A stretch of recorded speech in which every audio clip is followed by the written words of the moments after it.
या. नाही, मीच सांगितलेलं मॅनेजरला तुम्हाला सुट्टी द्यायला. मला एक सांगा, तुम्हाला ही कंपनी जॉईन करून किती दिवस झाले? 7 दिवस. 7 दिवसात तुमच्या 2 कंप्लेंट आल्या. पहिली कंप्लेंट मी इग्नोर केली की तुम्ही क्लायंटला घ्यायला लेट पोहोचलात. मी समजू शकतो, मुंबई आहे, ट्रॅफिक आहे, थोडं वर खाली होतं. पण दुसरी कंप्लेंट मी इग्नोर नाही करू शकत. तुम्ही गाडी चालवताना चक्क फोनवर बोलताय.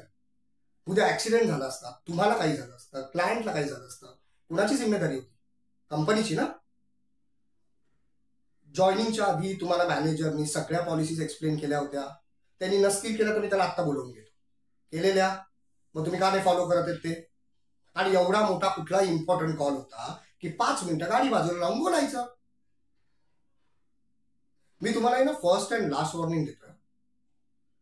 नाही तर पुढच्या वेळी मी सरळ तुम्हाला टर्मिनेट करेन, जे मलाही करायला आवडणार. तुम्ही जाऊ शकता. एक मिनिट इकडे.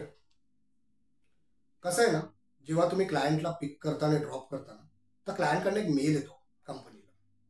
त्या मेलवर आहे ना, जेव्हा क्लायंट रिप्लाय करतो ना आम्हाला की ॲप्रिशिएटिंग युअर सर्व्हिसेस, त्याच्यावर मला थँक्यूचा रिप्लाय करायला खूप आवडतं.